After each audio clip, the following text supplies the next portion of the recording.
Ok, bueno, buenas noches. Vamos a empezar con el tema de generalidades del tratamiento sistémico. Vamos a ver,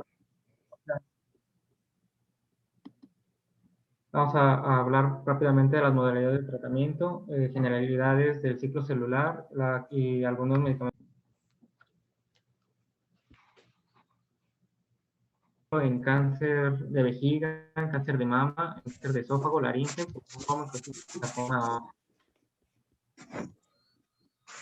En cuanto al tratamiento de inducción, es el primer tratamiento que se va a administrar cuando una enfermedad avanzada se presenta antes de cualquier tratamiento local y la intención de este tratamiento es convertir la enfermedad de no operable a operable. También hay veces que se utiliza como monoterapia, a veces que se utiliza como monoterapia. Y cuando es el caso, es la mejor terapia. Lo que se busca con ella es la curación o el aumento de la supervivencia. En cuanto a la adyuvancia, es el tratamiento adicional al cáncer que se administra después del tratamiento primario. Habíamos comentado el tratamiento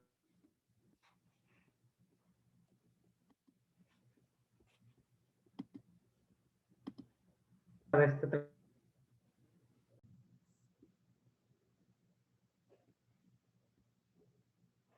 de esta sinergia es potenciar el efecto de la radiación, especialmente cuando hay tumores que no son operables, como cuando se encuentran muy cerca de los grandes vasos.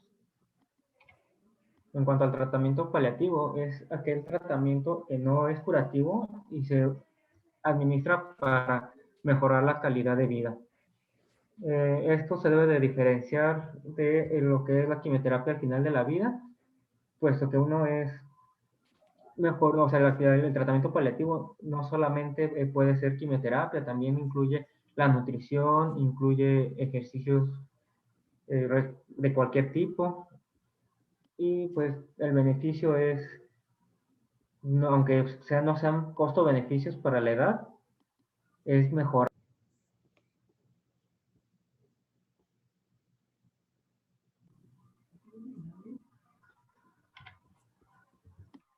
Ahora vamos a tener que, la intención del ciclo celular es dividir las células en la distribución de material genético en dos células hijas.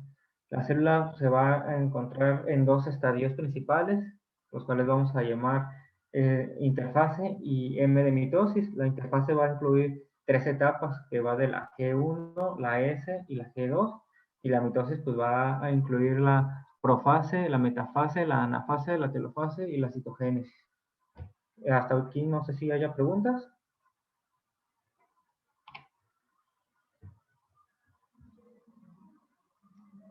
Vamos a tener las fases del ciclo celular.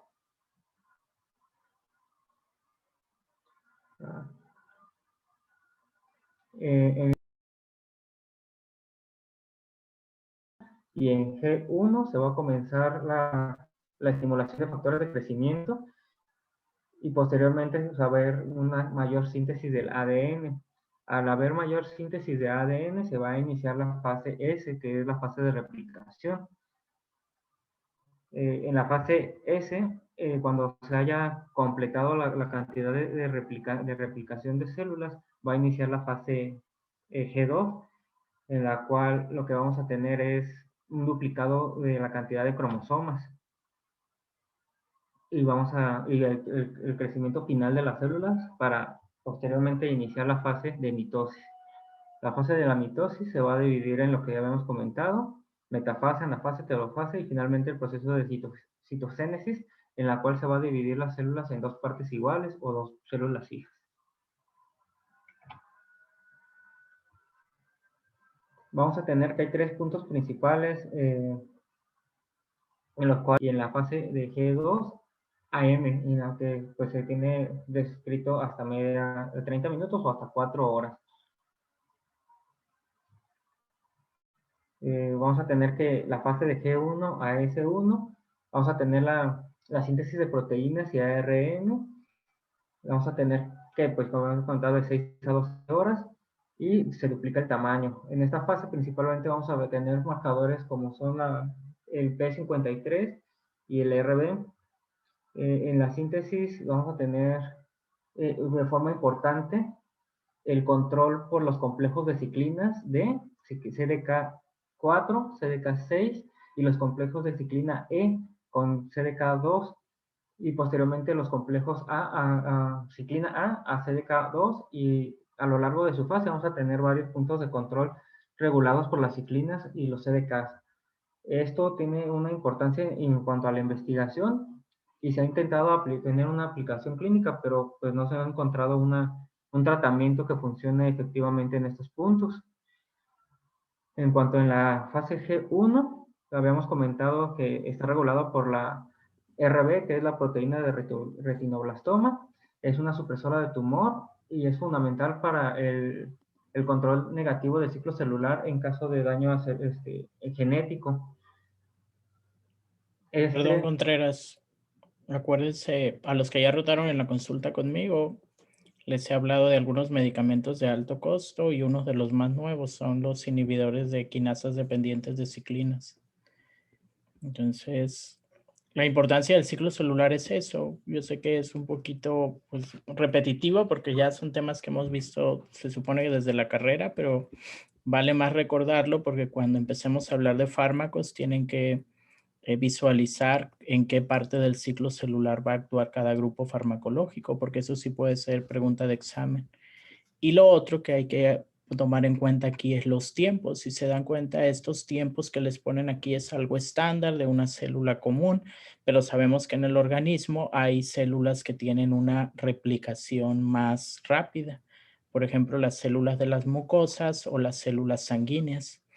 Y esto también tiene que ver con el cáncer porque obviamente hay tumores que son más agresivos, que son poco diferenciados y que pueden tener comportamiento de crecimiento más rápido. Entonces estos tiempos que estamos viendo aquí van a ser acortados en este tipo de células. Entonces aplica tanto para células normales como para las células malignas.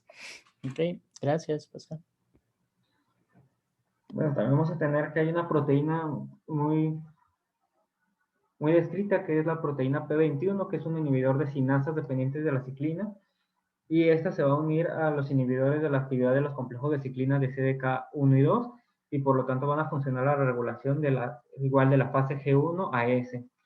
Este gen está estrechamente controlado por el gen PEC53, por lo cual se asocia con la detención del ciclo celular en la fase G1, y principalmente con estímulos como es el estrés. En cuanto a la transición de G2 a M o a mitosis, vamos a tener que es cuando termina la cromatina y empieza a condensarse el inicio de la mitosis. En esta fase de mitosis, lo que es importante es detectar que en la profase pues va a tener dos células idénticas dentro. En esta fase, el marcador principal que se ha estudiado es la fosfatasa de CDC25C y esta pues impide el complejo de fosforilación de la ciclina B, CDC2 y CDK1. Y pues estas son las principales vías que se han estudiado para la detención del ciclo celular. Y pues aquí están los complejos. El complejo CDK ciclina. El PRB que habíamos comentado tiene varios puntos en donde va a detener la transición o la replicación celular y pues las fases principales que es G1, G1S y S.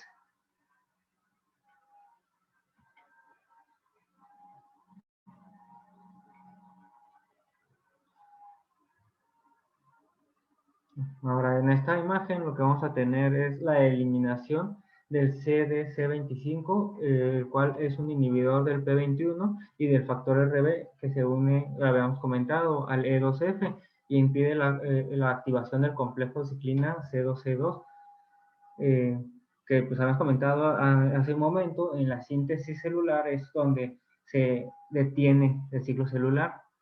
Esto es importante porque dependiendo la progresión del ciclo celular vamos a tener senescencia, apoptosis, diferenciación, proliferación celular, en donde la senescencia va a ser un estado de detención replicativa de las células en las que permanezcan viables y metabólicamente activas, pero sin apoptosis y que siguen siendo mitógenos, o sea, van a seguir replicándose.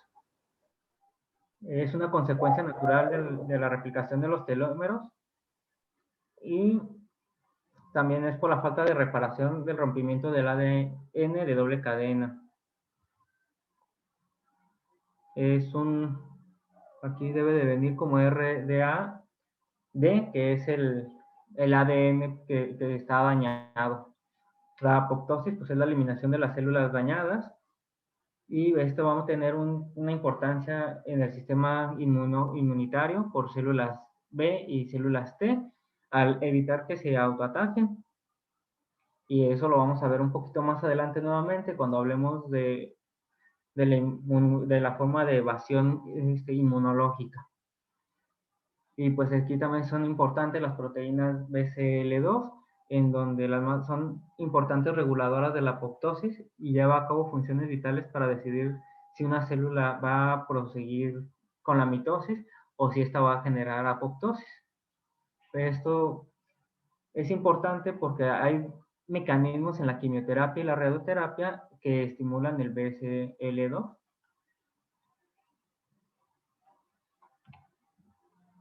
Pues nuevamente, ¿no?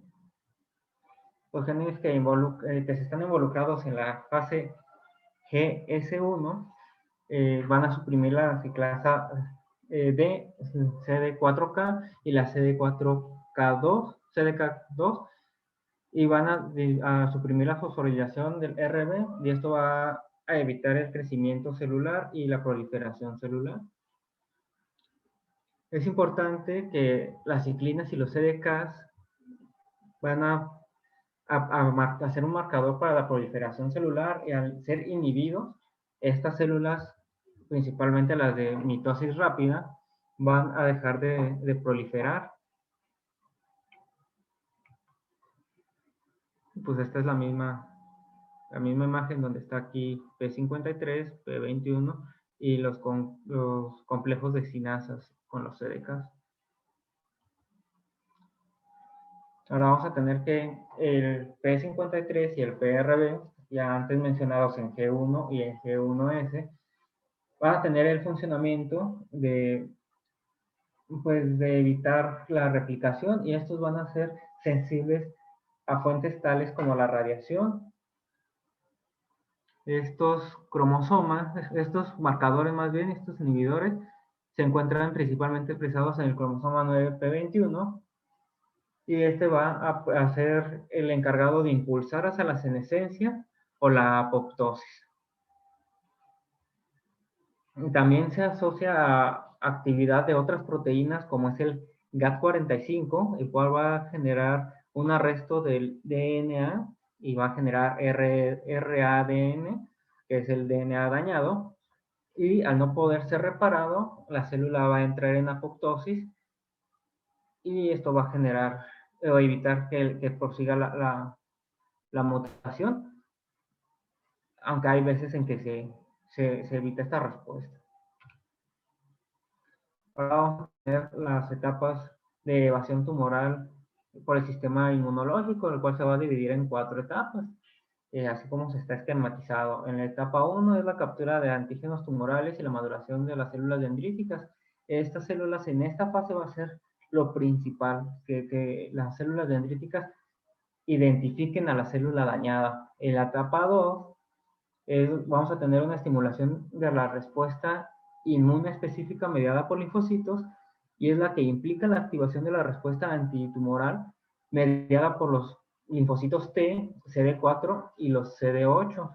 En la etapa 3 vamos a tener migración de linfocitos al microambiente tumoral, migración efectiva de los linfocitos hacia el tejido alterado y la extravasación para interactuar con las células transformadoras. La etapa 4 va a ser la eliminación de las células neoplásicas por los mecanismos efectores de la inmunidad. Estas pues son guiadas por la actividad del sistema inmune y se debe de considerar un proceso de edición tumoral estimulado por inmunovigilancia. Este puede fallar, el sistema inmune pues no siempre va a detectar a las mutaciones, y pues esto va a tener muchos vigilantes de los receptores, y los vamos a denominar receptores de patrones moleculares. que en la literatura están marcados como PRR por sus siglas en inglés. Estos PRR están asociados a patógenos y pueden ser los PAMs, que son los Pathogen Associated Molecular Patterns, los DAMs, que son los Danger Associated Molecular Patterns, y los TLR, que son los Two Light Receptors. Estos están todos expresados en el linfocito B y lo vamos a determinar BRC, y cuando están expresados en el linfocito T lo vamos a denominar TRC.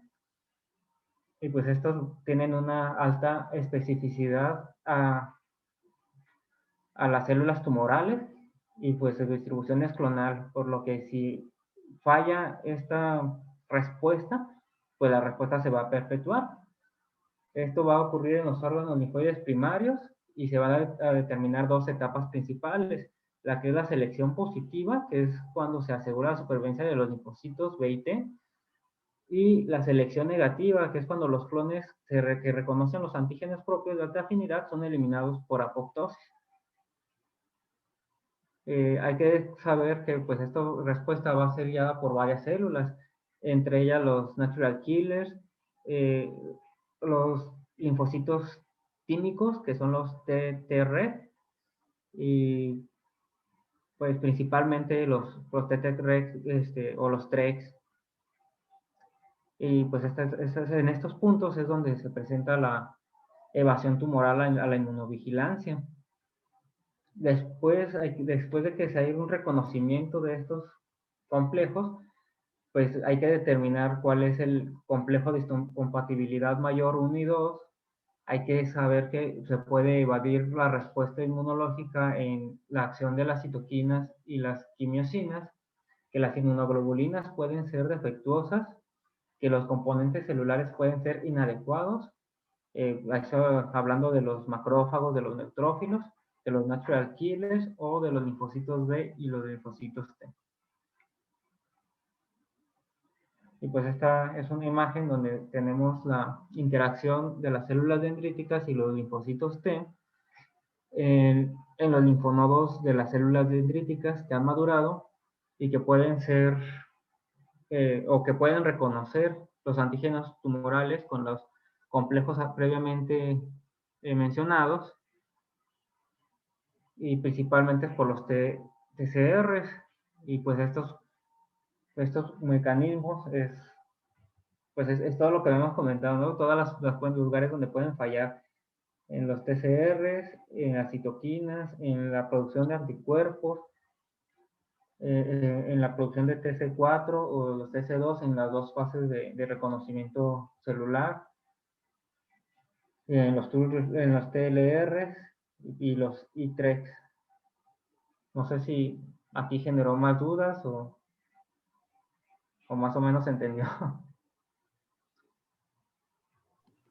Ok, doctores. Ahí yo sé que es muy complejo, la verdad, la inmunología. Esta es otra área de la oncología. Ya hay oncólogos que se dedican solo al aspecto inmunológico y obviamente la investigación en esta parte de onco está teniendo mucho auge desde ya hace más de 10 años, en general desde hace mucho, pero ahora con el advenimiento de los tratamientos de inmunoterapia es que ha tenido más aumento sobre todo del conocimiento, y aunque nosotros nos dedicamos a la clínica, tenemos que tener sobre todo las bases. A lo mejor no se van a aprender todas las vías de señalización, pero por lo menos quiero que se queden con que dentro de la respuesta inmunológica, un paso que falle, una alteración que esté pues que no haya una adecuada respuesta del organismo ante la enfermedad, pues va a ocasionar que la enfermedad pueda pasar el sistema inmune.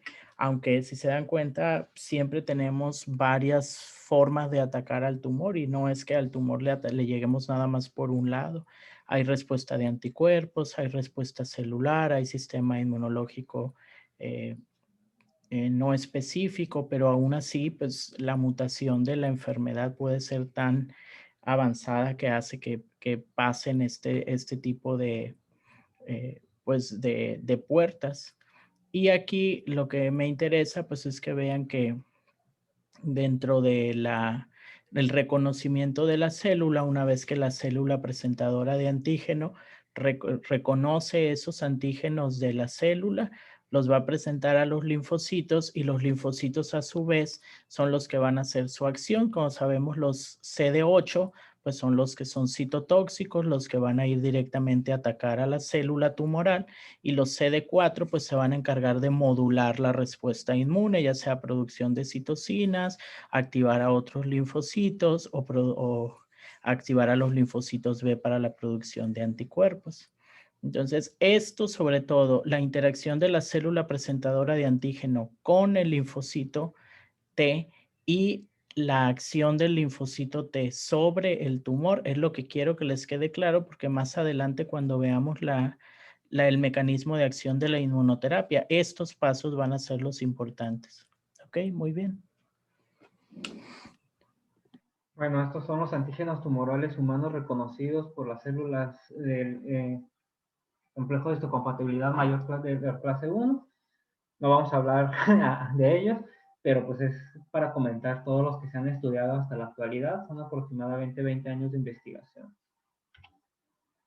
Y por los mecanismos de escape de la vigilancia del sistema inmune son principalmente eso, que es la pérdida de la expresión del complejo de histocompatibilidad mayor para evitar el reconocimiento de los linfocitos T, la disminución o pérdida del tumor en la expresión de antígenos, la disminución o pérdida de la expresión de moléculas coestimuladoras, la neutralización de la respuesta inmune a través de la inducción de anergia o por eliminación clonal de los linfocitos T, la activación mediada por el tumor, a células supresoras o células inmunes que secretan citoquinas. Habíamos comentado que cualquiera de estos pasos podía pues, hacer que hubiese senescencia o que se evitara la apoptosis.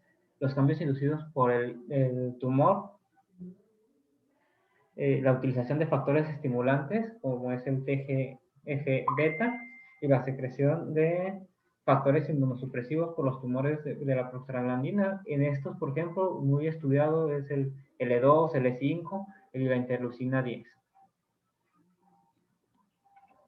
De aquí, doctores, es por lo que algunos AINES se han estudiado para la prevención primaria de tumores, sobre todo donde Alemán comentaba en el cáncer colorectal, que se ha utilizado la aspirina y se ha utilizado Sulindaco, Celecoxib, tanto COX-1 como COX-2 y algunos mixtos por este efecto, porque la modulación sobre la secreción de prostaglandinas, tromboxanos y algunas otras interleucinas pudiera afectar el desarrollo de neoplasia, sobre todo en el tubo digestivo. Obviamente sí es una indicación, pero no es un estándar. Siempre se tiene que sopesar riesgo-beneficio y en realidad no van a ver en la práctica clínica que indiquemos como tal AINES para prevención de cáncer colorectal. Ok, muy bien. Pues ahora viene lo pesado, que es la quimioterapia. La quimioterapia vamos a tener múltiples familias. Nosotros vamos a hablar acerca de los alquilantes, los platinos, los análogos de purina, los análogos de pirimidinas, los antifolatos, los alcaloides de la vinca, los taxanos, los campopotecinas, las epidofilotoxinas, las antraciclinas, los antracenirionas y los antibióticos antineoplásicos. Dentro de estos hay algunos fármacos que entran en dos familias, como son los antibióticos y los taxanos. Estos, pues ahí encontré incluso un artículo muy interesante que habla pues, de sus orígenes y las plantas donde fueron observados las primeras veces. No vamos a hablar de eso, vamos a hablar básicamente de generalidades. Ok, doctores, entonces como es mucha información y es como una clase de farma de la escuela donde recibías vidas media y mecanismo de acción y inicio de acción y 1000 números, ¿qué es lo que me interesa? Entonces me interesa que se enfoquen en la familia. A lo mejor no aprenderse todos los fármacos de memoria, solo que se sepan, este fármaco pertenece a esta familia o esta familia en general se utiliza en estas neoplasias. Entonces, cuando yo les diga antraciclinas, ustedes se van a acordar que es un antibiótico y tiene otros mecanismos de acción diferentes y que ustedes se acuerden nada más, este es el fármaco más importante o los dos fármacos más importantes. Y ya en la consulta se van a dar cuenta cuáles son los que más utilizamos. En realidad, para eso es también la práctica, para que ustedes vean que en la vida real, la verdad, el IMSS está un poco limitado en cuestión de quimioterapéuticos, pero también el acceso en general es bueno y la mayoría de las neoplasias comparten tratamientos. Por ejemplo, se van a dar cuenta que los platinos lo utilizamos casi en la mayoría de los tumores. Los taxanos, las antraciclinas vendrían siendo y los alquilantes los 4 grupos más importantes. Pero es importante que conozcan en general los grupos y sobre todo la toxicidad, que se la aprendan por grupo. Entonces, no me interesa que se sepan que hay diferencia de toxicidad entre 2 taxanos o entre 2 antraciclinas. Me interesa que en general se sepan, esta es la toxicidad de las antraciclinas, esta es una toxicidad típica del taxano, esta es típica del platino. ¿Ok? Muy bien, Contreras. Bueno, los alquilantes son los tratamientos más utilizados. Estos van a lesionar el ADN e interfieren en la replicación celular, formando enlaces covalentes entre sus grupos alquilo y diversas moléculas nucleófilas que presentan las células, y esto va a bloquear la replicación del ADN. Su toxicidad principal va a ser la mielosupresión, inmunosupresión, esterilidad masculina, menopausia prematura, y está asociado a leucemia aguda no linfocítica en combinación con radioterapia. Pues en general van a ver que todos dan mielosupresión. Entonces, todas las quimioterapias en mayor o menos grado dan mielosupresión. Hay unas que van a ser muy características. A lo mejor yo les voy a decir, este grupo da trombocitopenia, o este grupo da más anemia, o este da más neutropenia. Y aquí de los alquilantes, lo importante es las segundas neoplasias hematológicas, leucemia CM2 y la esterilidad, porque siempre se tiene que tener en cuenta que les vas a inducir a los pacientes, sobre todo si son jóvenes, atrofia testicular, ovárica o menopausia prematura, y siempre lo tenemos que tener en cuenta si el paciente no tiene paridad satisfecha. ¿Ok? Muy bien. Bueno, vamos a hablar de los alquilantes se separan en 3 grupos, que van a ser los clásicos, los nitrosureas y las tetracinas. No sé qué tan específico hablar de ellas, que sí son, pues sí son No, pues bastantes. en realidad los más importantes para nosotros van a ser la ciclofosfamida, la ifosfamida y la de dacarbazina y temosolamida, pero en realidad la temosolamida es la que más usamos. Okay. Entonces, la ciclofosfamida es el agente alquilante más utilizado. Sus principales efectos tóxicos son la mielosupresión, la alopecia, la náusea y el vómito, y su principal uso es en leucemias, linfomas, cáncer de mama, cáncer de ovario, sarcoma. Y obviamente ustedes la utilizan o le ha tocado ver que las utilizan los nefrólogos en una nefritis lúpica, los reumatólogos, en algunas otras patologías. Entonces, al final de cuentas, es un fármaco muy, muy utilizado y que tiene también aplicaciones no oncológicas. Dentro de lo relevante de este medicamento es que es una molécula inactiva y que su activación es hepática, por lo cual su principal metabolito activo sale del hígado y es la fosformida. Y pues esta necesita una ingesta alta de agua debido a que también puede generar cistitis hemorrágica. Entonces, sobre todo a altas dosis, la cistitis hemorrágica. Las dosis que normalmente usamos, sobre todo en oncología, es raro. Los hematos sí pueden tener un poco más y no, la verdad no sé bien los nefrólogos a qué dosis la usan. Pero en onco van a ver que es muy raro que haya una cistitis hemorrágica por ciclo. Por ifosfamida y es diferente. ¿Ok? Si quieres, pásate a la ciclo. Digo, a la ifosfamida. Ah, no, ahí quédate entonces. La carbacina y temosolamida, sí. Bueno, estos son de los grupos de las tetracinas. La toxicidad principal es la mielosupresión, aunque también causan náuseas y vómitos, y está indicada en la enfermedad de Hodgkin y el melanoma maligno metastásico. Ok. La otra, doctores, es que la temosolamida es uno de los principales de los gliomas. Entonces, de los tumores primarios del sistema nervioso central, los malignos. Entonces, con nosotros la van a ver en glioma, sobre todo glioblastoma multiforme y en melanoma. Aunque en melanoma ya no es estándar dar quimio, deberíamos de dar otros tratamientos, pero bendito IMSS, nada más tenemos quimio. Entonces, en este caso, dacarbazina y temozolomida, las dos se usan también en melanoma y dacarbazina la usan en hemato. Entonces, la ifosfamida no la traes aparte, ¿verdad, Contreras? No, no la traigo. Ok, entonces de la ifosfamida, nada más la diferencia con la ciclofosfamida es que tiene más riesgo de cistitis hemorrágica. Lo demás, lo hematológico, las segundas neoplasias, la alopecia, todo lo demás es muy parecido. Pero lo que más cuidamos con la ifosfamida es la cistitis hemorrágica. No sé si a alguien le haya tocado ver indicaciones de hemato de ifosfamida o si lo comentaron algo en clase, porque hay un medicamento que utilizamos que no es una quimio, pero el medicamento es para prevenir la cistitis hemorrágica. ¿Alguien se acuerda? Entonces, es el Mesna. Entonces, váyanse a googlear ahí que están en su compu para que vean qué quiere decir Mesna o qué es lo que contiene el Mesna. Entonces, el Mesna es una sustancia que se pone intravenosa. Van a ver que hay diferentes esquemas. A veces se pone generalmente antes o junto con el tratamiento o antes y después. Cada médico usa un esquema diferente, pero el objetivo es principalmente prevenir la toxicidad, que en este caso sería la cistitis hemorrágica. Entonces, la otra diferencia es que la ifosfamida siempre se pone con Mesna. Entonces, siempre que ustedes vean una indicación de ifosfamida, debe de llevar Mesna para prevenir la cistitis. Y una ciclofosfamida va a ser dependiendo de la dosis. Si es dosis alta, le ponemos Mesna. Pero si es una dosis baja o estándar, van a ver que a veces la utilizamos sin Mesna. Entonces, esa es otra diferencia entre esas dos.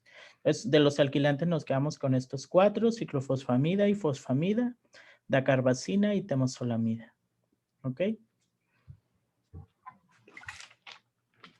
Ahora, dentro de los platinos, el cisplatino y el carboplatino son los fármacos con mecanismos de acción y actividad antitumoral similares, aunque que tienen un perfil toxicológico diferente. Estos se activan intracelularmente y sus dos valencias de unión de platino forman enlaces estables con el componente del ADN. Esto va a generar un daño a la configuración tridimensional del ADN y va a generar daños a través de su transcripción y su posterior supresión. Entonces aquí ven algo parecido. Si se dan cuenta, tanto los alquilantes como los platinos tienen unión directa al ADN, nada más que son en diferentes sitios.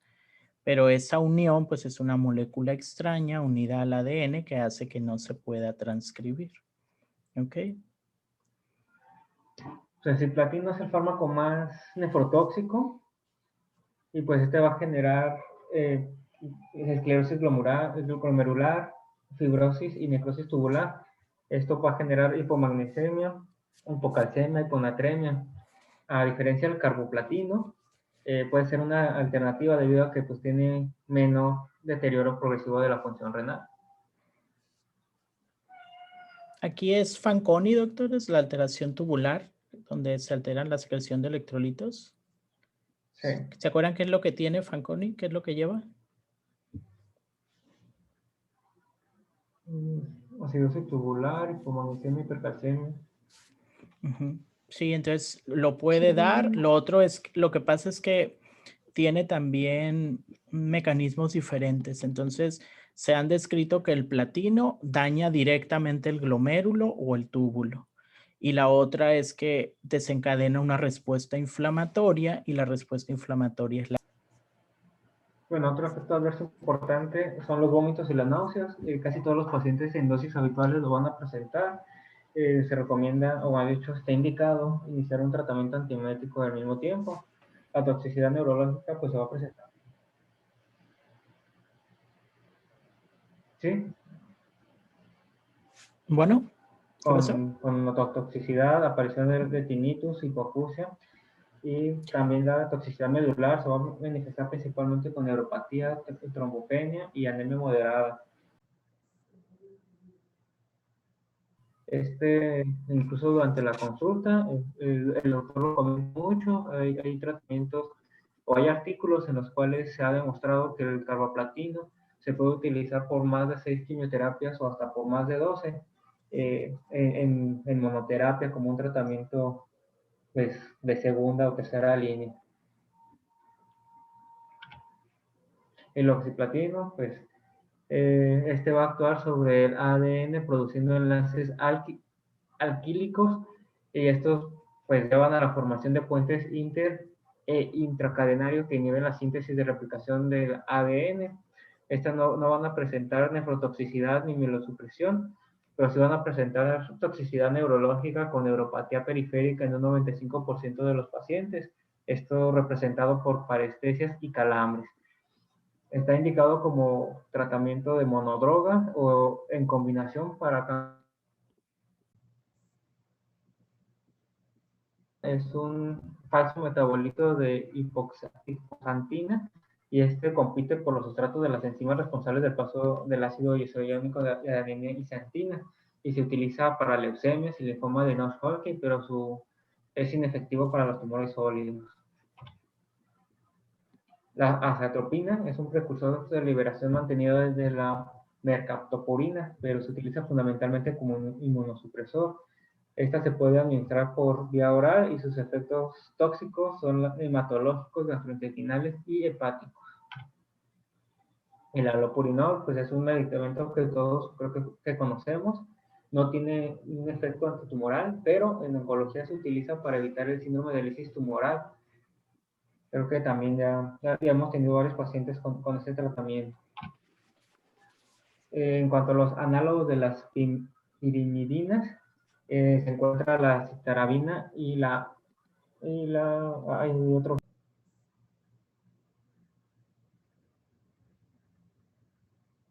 De las histidininas desaminasa, que se encuentra principalmente en el hígado y de forma abundante. Se utiliza para las leucemias y también está indicada para la fase blástica de leucemia mieloide crónica, la leucemia meningia, la eritroleucemia y los linfomas no Hodgkin, aunque no tiene utilidad en los tumores sólidos. El 5-FU actúa por inhibición competitiva de la timidilato sintetasa, el cual desplaza el sustrato natural de la dihidrofolato reductasa e inhibe el paso de esta a tetrahidrofolato. Y esto pues va a evitar la producción de nuevos ácidos nucleicos. Se van a utilizar para diferentes neoplasias. El problema con el metotrexato es que es mielotóxico y sus efectos adversos van a ser náuseas, vómitos, mucositis y la alteración, pues bueno, los pacientes que tienen enfermedad renal o hepática van a tener mayores tasas de toxicidad por la falta de depuración de los medicamentos. Los alcaloides de la vinca, como son la vincristina, la vinblastina, la vinorelbina, son alcaloides que se unen a la tubulina impidiendo la polimerización de los dímeros de tubulina. Esto evita la formación de microtúbulos y pues evitan que se proceda a la mitosis.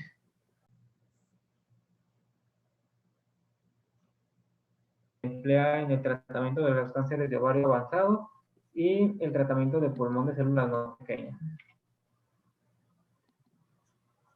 Ahora los taxanos, vamos a tener los dos más representativos, que es el paclitaxel y el docetaxel. Se unen a los microtúbulos, que son pues estructuras flexibles para la división celular y se convierten en estructuras estáticas. Esto va a impedir la división celular. Esto se va a encontrar en G2M. Y pues igual lo habíamos comentado, se presentan las células que se dividen con más frecuencia de forma normal. Estos atacan a las células tumorales de esta forma, que sería un mecanismo competitivo, y representan, pues por ejemplo, los linfocitos y las células del cabello también presentan este mismo mecanismo. Sus principales efectos adversos son sensaciones del sistema, el retraso de las sensaciones resistentes a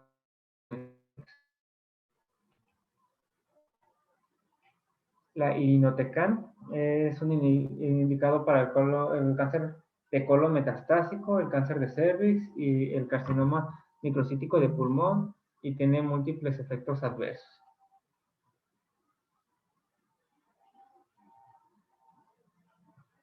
Pues entre ellas está la diarrea tardía, la alopecia, las náuseas, el vómito, la mucositis y la hepatotoxicidad.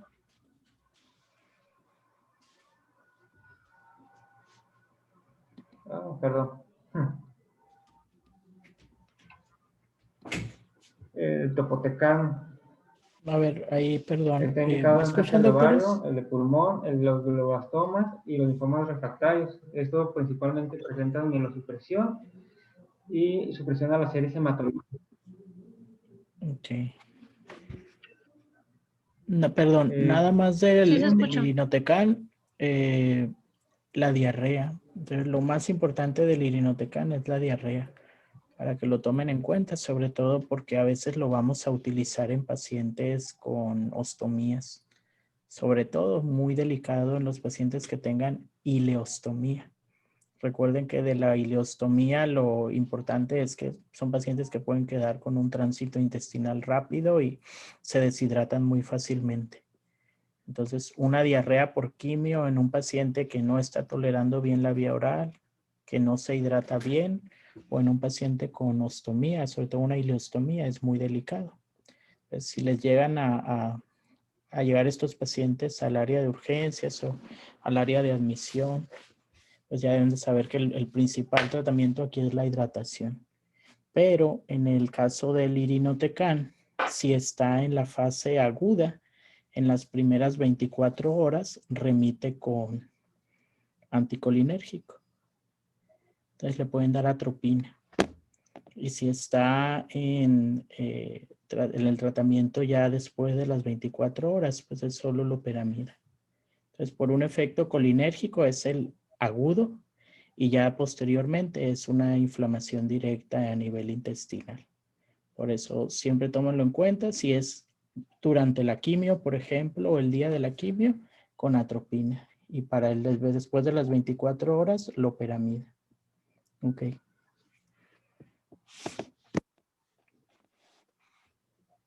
Contreras, mencionaron lo de la neurotoxicidad de los taxanos, o mencionaron algo en específico.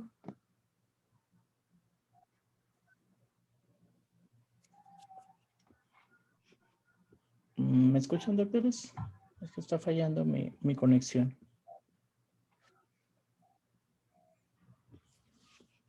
¿Sí me escuchan?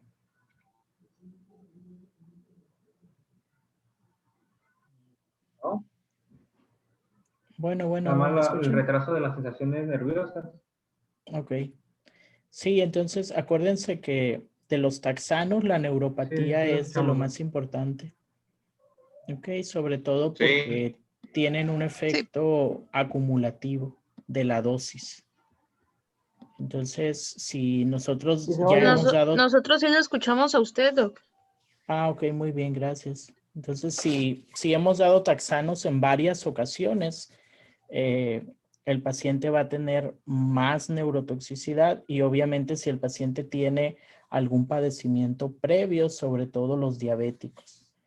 Entonces, a veces lo tenemos que dar porque no tenemos otra opción, pero en los pacientes diabéticos no controlados, uno de los riesgos más importantes es la neuropatía y la neuropatía del taxano es muy parecida a la neuropatía diabética en guante y calcetín. Y aquí hay una diferencia entre Pacli y docetaxel, que el paclitaxel sí da más neuropatía. Entonces, y la neuropatía de los taxanos no solo es una neuropatía periférica, es raro, pero hay pacientes que pueden hacer disautonomías. Y lo que más nos preocupa en un taxano es bloqueos cardíacos. Entonces, si les hacen bradicardia, si les hacen bloqueos, o algún paciente con taxano, esa pudiera ser la causa. Ok, muy bien.